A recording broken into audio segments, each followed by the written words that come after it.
नमस्कार जय जगन्नाथ दर्शक बंधु एसपी एस्ट्रोलॉजी ओडिशा चैनल प्रसारित मासिक राशिफल कार्यक्रम को आपण मानक स्वागत।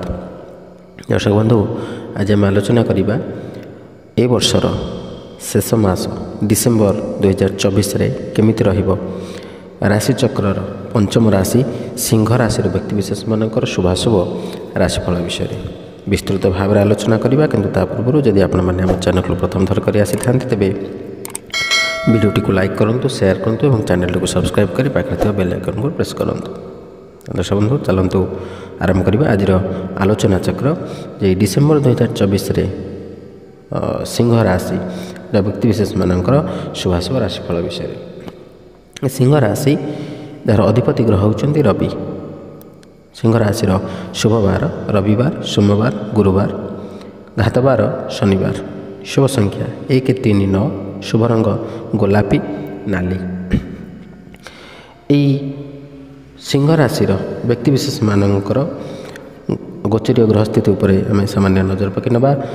वृष राशि बृहस्पति, कर्कट राशि मंगल, कन्या राशि केतु, तुला राशि रवि, बिछा राशि बुध, धनु राशि शुक्र, कुंभ राशि शनि और मीन राशि राहु अधिष्ठान करुछंती। ए ग्रह माने साधारण भाव में डिसेम्बर 2024 मासरे प्रमुख ग्रह मानकर स्थिति आम नजर पकईले यह राहुकर अवस्था सामान्य प्रतिकूल रहिबो। बृहस्पति 10म घरे अवस्थान करुछंती। शनि सप्तम घरर अधिपति होई सप्तम घरे वास करुछंती। केतु द्वितीय घरे अधिष्ठान करुछंती। एथुर आम जहाँ अनुमान करिबा बा बृहस्पति आपनकर राशि पई दशमस्थ एवं शनि सप्तमस्थ।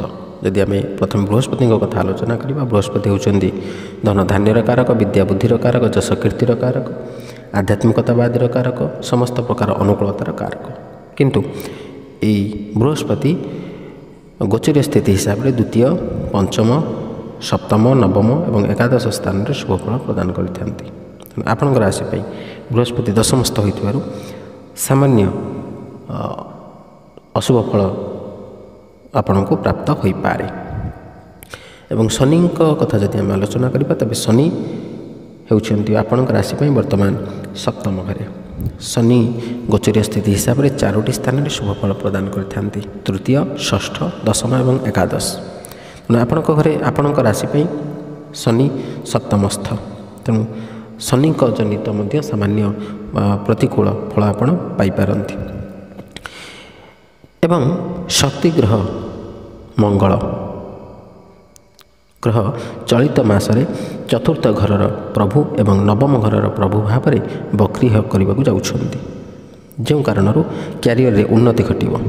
आपण जीवन आराम एवं विलास हराइबार देखा परिवार रे दीर्घ दिन धरी रही समस्या हेतु आपण को असुविधार सम्मुखीन होगाक पड़ पारे। एही मासरे भाग्यर साहाय्य आपण किछि काम पाइबे, जो आपण जीवन रे आशा करा जाउथिबा फलाफल पाइबे नहीं।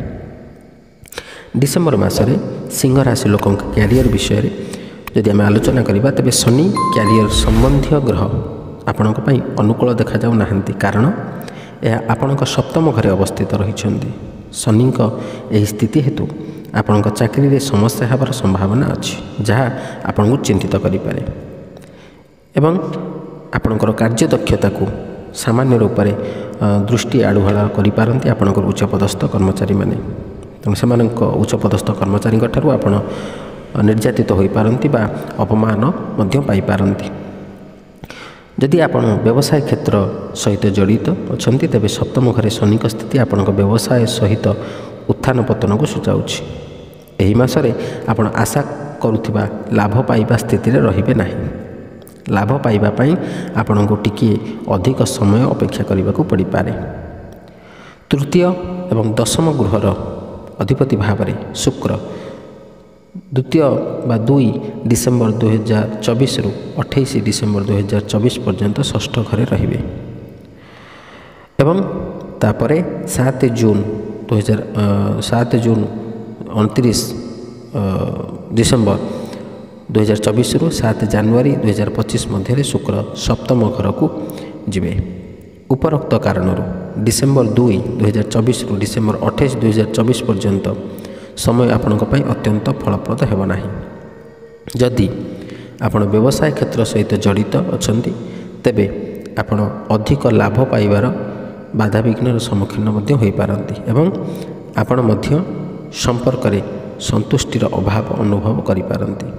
ଏହାପରେ ଡିସେମ୍ବର 29, 2024ରୁ ଜାନୁଆରୀ 7, 2025 ପର୍ଯ୍ୟନ୍ତ ଯେତେବେଳେ ଶୁକ୍ର ଆପଣଙ୍କ ସପ୍ତମ ଘରେ ଅବସ୍ଥିତ ରହିବେ ଆପଣ ଆପଣଙ୍କ କ୍ୟାରିୟର ସହଭାଗୀମାନଙ୍କ ସହିତ ଆପଣଙ୍କର ସମ୍ପର୍କରେ କିଛି ସମସ୍ୟାର ସମ୍ମୁଖୀନ ହେବେ। ଏହା ବ୍ୟତୀତ ଆପଣ ସମ୍ମାନ ପାଇବା ସ୍ଥିତିରେ ରହିବେ ନାହିଁ। ସହକର୍ମୀମାନଙ୍କ ସହିତ ଆପଣଙ୍କୁ କିଛି ବିବାଦର ମଧ୍ୟ ସାମ୍ନା କରିବାକୁ ପଡ଼ିବ। କେତୁଙ୍କ ସ୍ଥିତି ବିଷୟରେ କଥାବାର୍ତ୍ତା ଯଦି ଆମେ ଆଲୋଚନା କରିବା ତେବେ କେତୁ ଦ୍ୱିତୀୟ ଘରେ ଅବସ୍ଥିତ ରହିବେ, ଯେଉଁଥିପାଇଁ ଆପଣ ଭଲ ଆର୍ଥିକ ଲାଭ ସହିତ ଜୀବନରେ ଆଗକୁ ବଢ଼ିବାରେ ବାଧାବିଘ୍ନର ସମ୍ମୁଖୀନ ହୋଇପାରିବେ। ଏହା ବ୍ୟତୀତ ସମ୍ପର୍କରେ ଆପଣଙ୍କୁ ଯୁକ୍ତି ଏବଂ ବିବାଦର ମଧ୍ୟ ସାମ୍ନା କରିବାକୁ ପଡ଼ିପାରେ।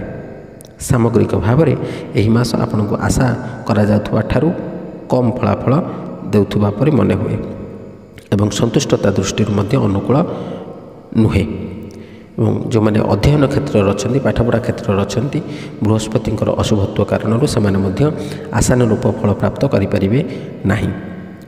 ପାଠପଢ଼ାରୁ ସାମାନ୍ୟ ଭାବରେ ବିରତ ହୋଇପାରନ୍ତି, ଅନ୍ୟ କ୍ଷେତ୍ରରେ ମନ ବଳାଇ ପାରନ୍ତି। ତେଣୁ ସେଥିପାଇଁ ଯତ୍ନବାନ ହୁଅନ୍ତୁ। ଏବଂ ଯେଉଁମାନେ ବ୍ୟବସାୟ ବାଣିଜ୍ୟ କରୁଛନ୍ତି ସେମାନେ ମଧ୍ୟ ଏଥିରେ ଆକସ୍ମିକ ଭାବରେ କ୍ଷତିରେ ପଡ଼ିପାରନ୍ତି ଏବଂ ଯେଉଁମାନେ ସେୟାର ମାର୍କେଟରେ ଅର୍ଥ ବିନିଯୋଗ କରୁଛନ୍ତି ସେମାନେ ସମୟ ଦେଇ ବା ସମୟ ଅନୁସାରେ ଭଲ ସମୟ ଦେଖି ଧୈର୍ଯ୍ୟର ସହିତ ଅର୍ଥ ବିନିଯୋଗ କରନ୍ତୁ, ନହେଲେ ନିଶ୍ଚିତ ଭାବରେ ଆପଣ କ୍ଷତିରେ ପଡ଼ିବେ। ଏବଂ ଆଧ୍ୟାତ୍ମିକ କ୍ଷେତ୍ରରେ ଯେଉଁ ବ୍ୟକ୍ତିମାନେ ଅଛନ୍ତି ସେମାନେ ମଧ୍ୟ ଏହି ଆଧ୍ୟାତ୍ମିକତା କ୍ଷେତ୍ରରୁ ସାମାନ୍ୟ ରୂପରେ ମନ ଫେରାଇ ଆଣିପାରନ୍ତି ଏବଂ ଯଦି ଆମେ ଆଲୋଚନା କରିବା ତେବେ ଧନଧାନ୍ୟର ସାମାନ୍ୟ ରୂପରେ ଅବନତି ହୋଇପାରେ, ଆୟର ମାତ୍ରା କମିପାରେ।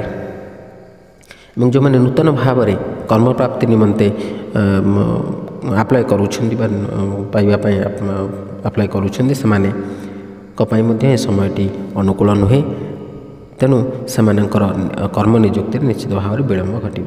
ତ ଏହି ଯେଉଁ ଅଶୁଭ ଫଳ କଥା ଆମେ ଆଲୋଚନା କଲେ ସେ ଅଶୁଭ ଫଳକୁ ପରିତ୍ୟାଗ କରି ଶୁଭ ଫଳ ପ୍ରାପ୍ତ କରିବା ନିମନ୍ତେ ଆପଣ ପ୍ରତିଦିନ ଆଦିତ୍ୟ ହୃଦୟ ସ୍ତୋତ୍ର ପାଠ କରନ୍ତୁ ବା ଜପ କରନ୍ତୁ, କିମ୍ବା ପ୍ରତିଦିନ ଆପଣ ସ୍ନାନ ପରେ ହନୁମାନ ଚାଳିଶା ପାଠ କରନ୍ତୁ। ମଙ୍ଗଳବାର, ଶନିବାର ଦିନ ହନୁମାନ ଦର୍ଶନ କରନ୍ତୁ, କିମ୍ବା ଆପଣ ବିଷ୍ଣୁ ସହସ୍ରନାମ ପାଠ କରନ୍ତୁ ଏବଂ ବିଷ୍ଣୁଙ୍କ ଦର୍ଶନ କରନ୍ତୁ। ଦେଖିବେ ନିଶ୍ଚିତ ଭାବରେ ଆପଣ ଶୁଭ ଫଳ ପ୍ରାପ୍ତ କରିବେ। ତ ଦର୍ଶକ ବନ୍ଧୁ, ଆଶା କରେ ଏହି ଭିଡ଼ିଓଟି ଭଲ ଲାଗିଥିବ। ଯଦି ଭଲ ଲାଗିଛି ତ ଭିଡ଼ିଓଟିକୁ ଲାଇକ୍ କରନ୍ତୁ, ସେୟାର କରନ୍ତୁ ଏବଂ ଆପଣଙ୍କର ସୁଚିନ୍ତିତ ମତାମତ ଦେବାକୁ ଜମା ଭୁଲନ୍ତୁନି। ଆଜି ପାଇଁ ବିଦାୟ ଦିଅନ୍ତୁ। ରହିଲି, ନମସ୍କାର, ଜୟ ଜଗନ୍ନାଥ।